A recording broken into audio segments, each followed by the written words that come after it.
Alabama has identified a positive test. So we wanted to bring that information to the public as soon as possible. We worked very closely with the governor's office over the past few weeks to make sure that we're carrying out the actions the governor would like us to do. She's been extremely supportive and helpful. She's been personally involved with our preparations and with our activities, and we're very grateful for that. We want to let you know that we have had a plan in place now for several weeks about how we would respond, given that this is a single case at this time, and it is someone who apparently became ill from traveling out of state. That gives us a certain idea of what our next steps need to be. As we discussed yesterday, we still think it's very prudent for people to avoid large gatherings of people. We gave a number of crowds of 500 people or more yesterday, and we still stand by that statement. I would still say that the absolute number of people at a gathering is probably less important than actually the distance between people. We encourage people to practice social distancing. People need to remain more than 6 feet apart, particularly when you're in crowds, to minimize the disease of any the risk of any disease transmission. We want to remind everyone again about the importance of proper hygiene, particularly hand washing, covering your cough or sneeze. Want to remind you to try to avoid touching your face. And most importantly, we want to remind you to please stay home if you're sick. People who have symptoms need to isolate themselves at home and not be out in public and not around other people. And particularly try to be careful about being around other people who may be at high risk for serious COVID-19 disease, such as elderly people or people with chronic health problems. We have continued to increase our testing ability. As we discussed yesterday, we have increased or we have liberalized the criteria that we are using for accepting tests, and now a physician who has a test that they would like to order on a patient will have that test automatically approved. They are able to, as of this morning or perhaps maybe an hour or so from now, that process will be fully automated so that a provider can go straight online to our website to enter that patient information, have automatic approval for that test to be performed, and then we will be able to perform that as soon as possible. At this time, the turnaround time on our test is somewhere between 24 and 72 hours. I would say that this positive test that we are reporting today actually was turned around much faster than 24 hours, and we appreciate the hard work of our laboratory staff in being able to do that. We have talked to many other groups about any changes in guidance that there might be. I'd like to specifically address a few of them. We have had many conversations with Dr. Mackey and with our school systems. We discussed that at a press conference earlier today, and we do not have additional recommendations for them at this time. Dr. Mackey has an excellent plan in place for dealing with cases of coronavirus as they may be found in the community. We think that it is very prudent to avoid large gatherings of people, assemblies and field trips and things like that. And that guidance has already been sent out by the Alabama State Department of Education. But school itself continues for the students, and we think that that's appropriate. We know that nursing homes have begun to implement some changes in their visitation policy, some of them screening visitors on arrival for symptoms, and some of them actually halting visitation for the time being. We think that that's a prudent policy as well, given that the residents of our nursing facilities are those most at risk for serious illness, those people who are elderly or in many cases have chronic health problems. We continue to work closely with our provider groups and with our hospitals in developing a plan to make sure Alabama continues to get through this. We feel like we have a good plan in place. We believe Alabama is prepared. And that's all the remarks I have at this time, but we'll be very happy to take questions from you. Thank you. How old was We'll start with Lee. Sorry. How old was the person who is infected? Yeah. The question is, how old is the person who was infected? We're not going to release personally identifiable information at this time. We had announced a day or so ago, I think, that our policy for now is to identify the county of residence of the person, but not to give out any other personal information.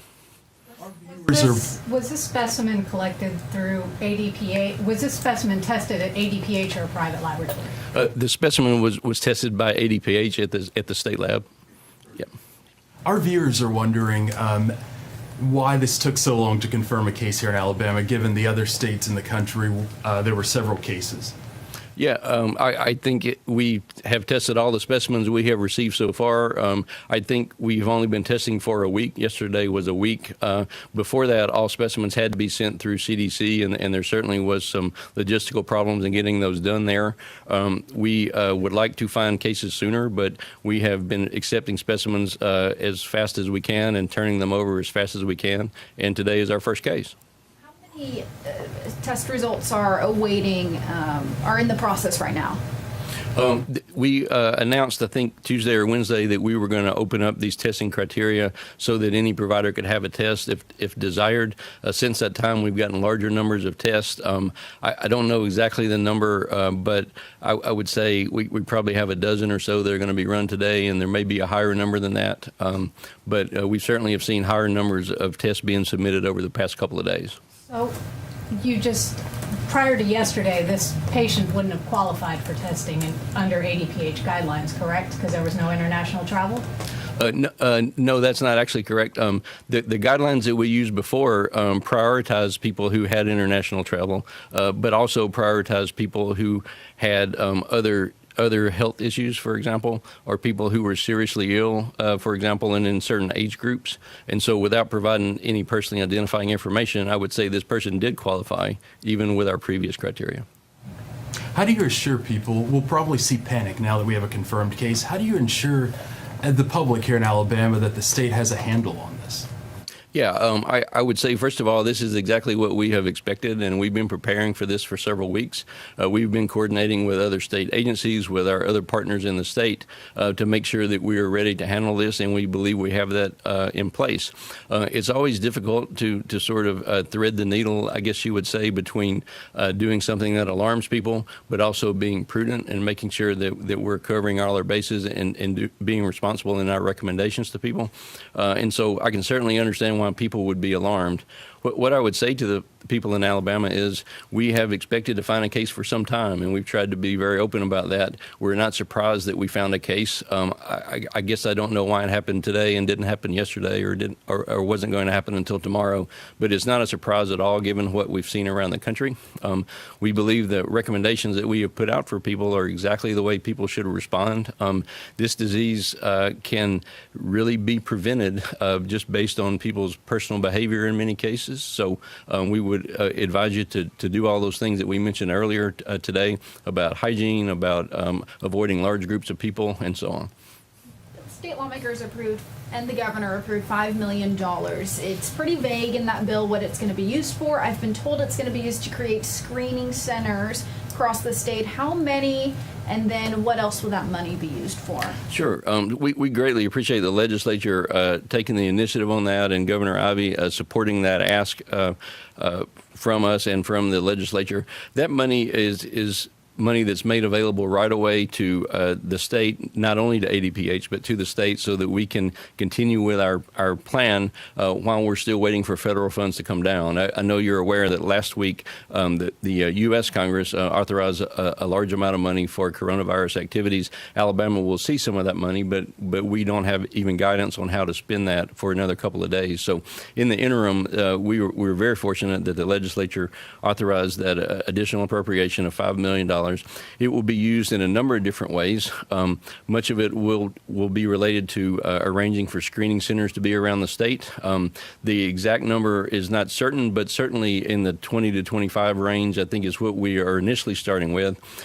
These will be sites where that are specifically dedicated to screening people. There will also continue to be sites in probably virtually every county where people can be screened when necessary.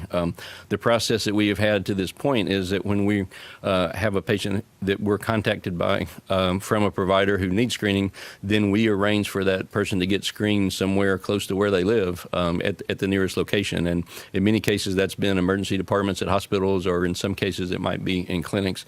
So we certainly will continue to be able to do that so that people who live anywhere will have the opportunity to be screened if needed. On top of that, however, screening centers will streamline the process somewhat. We'll have a dedicated site. I think for obvious reasons, you can see why we wouldn't want, for example, lots of people with symptoms going to an emergency department to get screened. And so this will be a way of making sure that they're screened in an appropriate environment. And so we're working very closely with the Hospital Association to get these sites identified. Many of these locations probably will be at or near hospitals, perhaps not literally in hospitals, but many of them have volunteered to do that, and we really appreciate them stepping up to do that. Additionally, there may be county health department sites that are being used as well. At this time, there's still no screening done in a county health department. We need patients who need to be tested to go through their provider, and we can arrange for screening. But at some point, we think county health departments will be part of this screening plan as well. Besides the money going to do that, the money will be used for the same type of coronavirus activities that we are already doing. The things that we are starting today, such as epidemiology activities, contacting patients, tracing contacts, and following up on testing, those are the kind of things that will probably continue as we see more cases, and money will be used for that as well. The screening centers pop up. We hope to have that very soon. The first of the week is when we hope to have a solid plan in place. It logistically will take just a little bit of time to get them up and staffed, but in the next few days we'll have a real clear picture of that. What's the justification for not releasing the age of this patient? A lot of people are wondering if it's an elderly person or a young and healthy person. Yeah, what I can tell you, this is a person that had other chronic medical conditions, and so in that case would have been considered high risk. We try not to, for privacy concerns, release anything about sex or age or specific address or other things that could be used to identify a person. So we have made a policy decision to identify where that person lives, whether that person is at risk of others or if they're isolated. And then I do feel free to tell you that it was a person with chronic health problems. And what's that patient's condition right now? That person is medically stable to my understanding, but I don't know personally. I know we've communicated with the physician for that patient, and that patient has been notified, and that physician continues to care for that patient. This may be a question for Dr. Mackey, but Dr. Harris, you mentioned avoiding groups of 500 or larger, but isn't that most schools in Alabama? Sure, I'll let Dr. Mackey address that. Thank you. I'd be glad to address that. So we have sent out guidance based on the guidance that came out yesterday from Alabama Department of Public Health this morning about that and about assemblies. So we're talking about 500 or more people who are gathered in a tight space.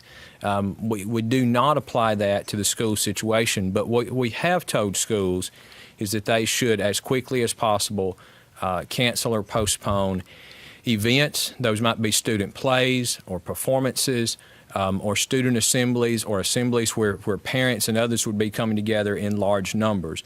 As long as students are in their classes, moving from class to class, they're not going to be in big areas. But again, so for instance, if they had a student assembly where they planned to bring everybody into the into a conference area or into the assembly hall or the gym all at one time, we're asking them to go ahead and cancel those kinds of assemblies, but just to maintain the normal operations of school. As Dr. Harris said, it's not so much about the number, 500. I mean, the difference between 500 and 499 is not the difference. It's about those people being together in a tight space. And so we're also, related to that, we are working on some guidance that will go out to schools today. Our department over the next several weeks has several conferences where adults would be together for professional learning, and we're in the process of closing down all of those conferences for March and April. And some of them would have had more than 500 people, but some of them would have been smaller, where maybe only 250 or 300 people would be together. But again, together in a conference situation where they're tightly packed into a room. And so we've made the decision to go ahead and begin canceling all of those events for the next 2 months through April 30th. So, good. Are being taken in the lunchroom? general cleaning in the lunchroom. That's a very good question because that is the time of day when we have more students together. I met this morning with our state child nutrition folks. We're very cognizant of that, working with local school districts to as much as possible, continue to push those same things we've talked about. Students going to lunch, they need to wash their hands. Certainly, our cafeterias are some of the most healthy environments in the state because they're very strict about following public health codes. So we know that as food's being prepared, those workers in the cafeteria, they're using gloves, they're using hairnets, they're doing all the things they need to do normally to assist in mitigating the spread of any disease. Because remember, we're having, in schools, we're constantly dealing with sickness. We're dealing with flu every season. We're dealing with colds. We're dealing with lots of things. So we already have so many criteria in place to make sure that cafeterias are not places where sickness is spread. So we feel very good about that, but we continue to reiterate things like washing hands, covering coughs, making sure that if anybody is symptomatic, that they're properly dealt with and treated. Dr. Harris, I have a question for Dr. Harris, unless someone has one for Dr. You mentioned to me earlier this week that viruses are very efficient. How big do you expect this to get? I mean, right now you go to the grocery store and we see bananas are out. I mean, obviously the cleaning supplies, but we see food being stocked up. What's your, you worked in, is it, how big do you expect this to get? It's a great question. We don't know how big it will get. I think we can sort of take some hints from what we see with other type of respiratory outbreaks. For example, we have flu seasons every year, as you know. Transmission for this disease is somewhat similar to that, not exactly the same as that, but flu seasons tend to peak for 6 weeks, 8 weeks. Sometimes can go 3 months and then tend to abate. Although we continue to have flu all year long, but we have larger spread at some times of the year compared to other times. I know that we can sort of take a lesson perhaps from China. It's not exactly a perfect correlation, but China has had cases that started probably in December, maybe in November, but certainly by December. Now that it's mid-March, those cases have declined significantly. They really decreased in a significant way. And again, that's not exactly a perfect correlation with what we would see in our country. We would like to think that this could last for 6 weeks or 8 weeks, and hopefully not longer. But it's actually too early to say. As we've said many times, this is a new virus. We don't know everything about it, and time will tell.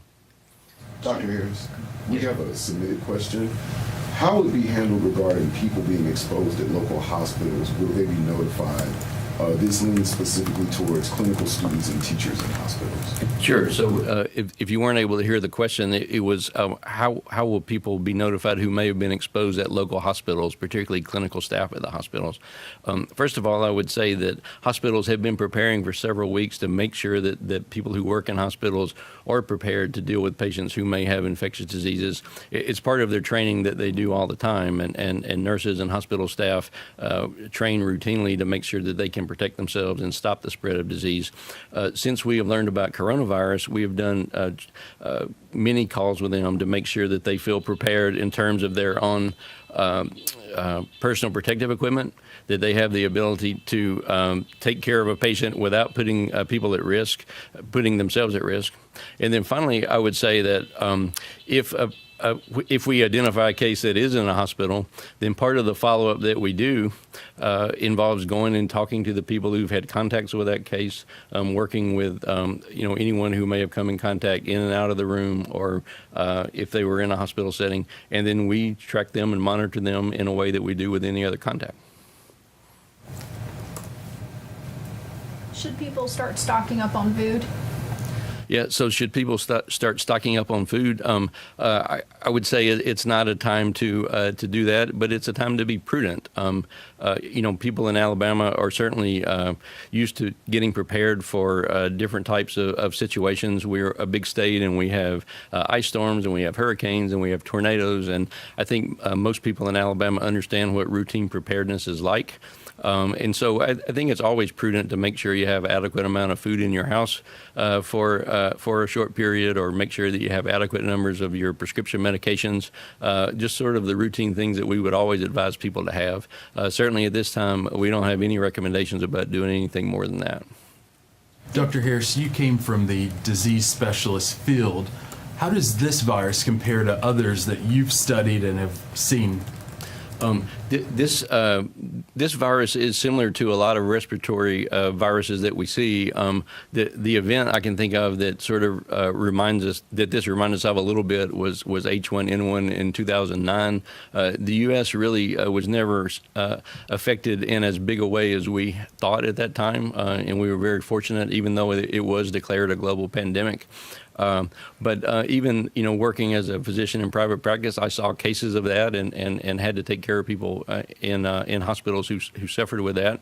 I think this in some ways feels similar, but in fact it is a new disease, and we just don't know exactly. We know that the mortality rates from this disease are certainly higher than with influenza, and yet at the same time we know that some different groups are affected a little bit. Influenza is a significant issue for younger people, particularly kids, and for pregnant women. This current disease, coronavirus, doesn't seem to be an issue for kids in the same way. It's unclear about its effect on pregnant women, but probably not the same as influenza. So, we try to draw lessons from what we've seen in the past, and we have some concept of where we're going, but in fact, it's a new disease, and we still have a lot to learn.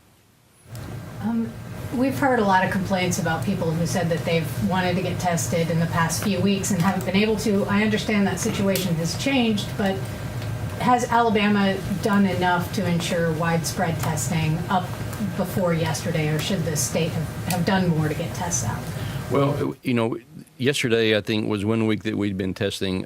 2 weeks ago, there were only 7 states who were testing within their state laboratories. And so almost no one was testing, and those testing facilities were prioritized in those states that had outbreaks, like the state of Washington, for example, or in, I believe, Nebraska, where some of the first cruise ship patients were taken who were ill.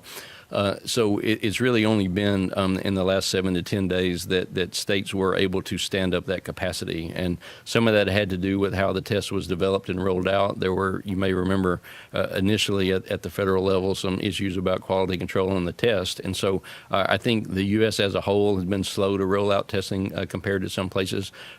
We do feel now that we have good capacity for our state. As we've told you before, not only are we able to test in our state laboratory, but there are commercial labs that are testing as well. My understanding is there are at least 3 different commercial labs that are testing in Alabama, and they have a capacity of several thousand tests per day they could do if necessary.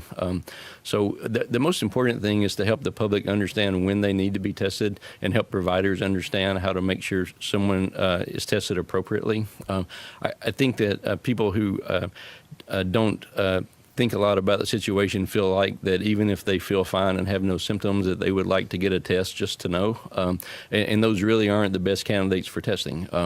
Because this is a virus that can show up and you could be exposed at any particular time, even testing you today and giving you a negative result really wouldn't help you tomorrow, and that you'd have to be tested again. So we really want to prioritize people whose healthcare providers think they need to be tested, and in virtually all cases, that would be people who have symptoms. One more back here. Unfortunately, there's a lot of people in the state that don't have health insurance, and they may be concerned that, hey, I don't have a primary care physician. Where do I go to get tested? How do I get that information? What's your recommendation for them? Yeah, absolutely. So the people in Alabama who don't have health insurance or who don't have a standing relationship with a provider have been foremost in what we've been trying to develop. I'll say, first of all, there's been great work at the federal level on this. As you know, our national, our congressional representatives have been working on a plan to make sure that people do not have to pay for this testing, and that even if they get sick, there have been proposals that their care will not cost them anything as well. That's still being worked out in Congress. At the state level, we are part of the plan that we are working on with this additional appropriation that we found out about yesterday is to make sure that we have a pathway for people who don't have insurance and who don't have a provider, so that we can put them in contact with someone who can help to get them screened if necessary. We absolutely understand that our state has many people that don't have access to that.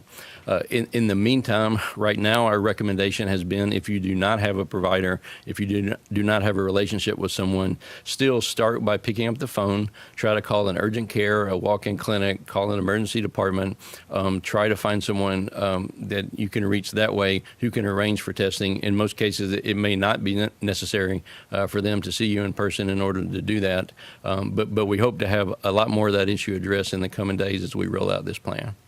Dr. Harris, we have an ER-related question. Is there still a screening for testing, or can we test as needed? And do we still call the Alabama Department of Public Health before testing a patient who comes to the ER? Sure. So there's a specific question about being tested in an emergency department. I would like to, if I could, just clarify the language a little bit. I think there's a little bit of misunderstanding about the language.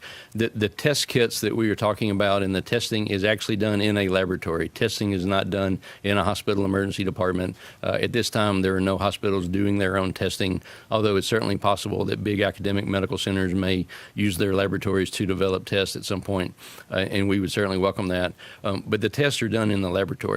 The questions that we get a lot about how do I test really should be asked, how do I screen a patient? That is, how do I obtain a sample and get that sample tested?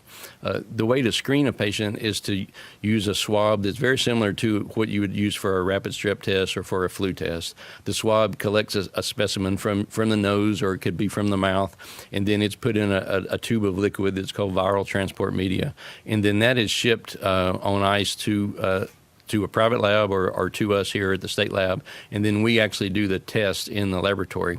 Those swabs that are used to collect the specimen and that viral transport media is something that virtually all hospitals will have. In many cases, even private clinics or physician offices would have that, but although everyone may not, and we have a way to get those materials to people who have a patient that needs to be tested if necessary. So we don't expect emergency departments or hospitals or offices to actually be doing a test and give a result to a patient. The testing is done in the laboratory, but we think it'll be very easy to get the materials to people to be screened so that the test can be performed on them.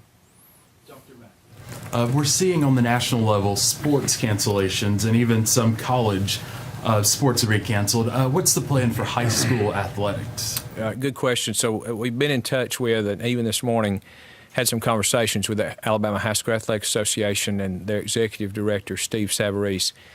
They are issuing some guidance today. I don't want to be presumptive on that, but they're following our lead on the gathering of people, basically. So I don't want to say exactly what they're going to do, but as far as having big events where lots of fans would be there, those will be postponed or canceled, just like other activities. That does not mean that every event is going to be canceled.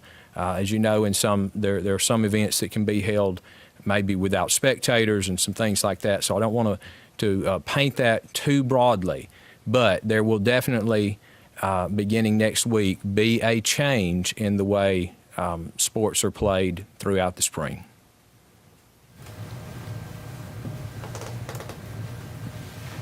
Okay.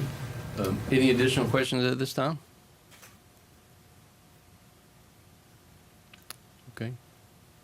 All right. Well, listen, thank you very much. We appreciate you joining us. We will plan to have some schedule of regular briefings coming up. We haven't quite determined what the frequency that will be, but we'll let you know as soon as we have that arranged. And as we learn additional information, we will make sure that you know. Thank you very much.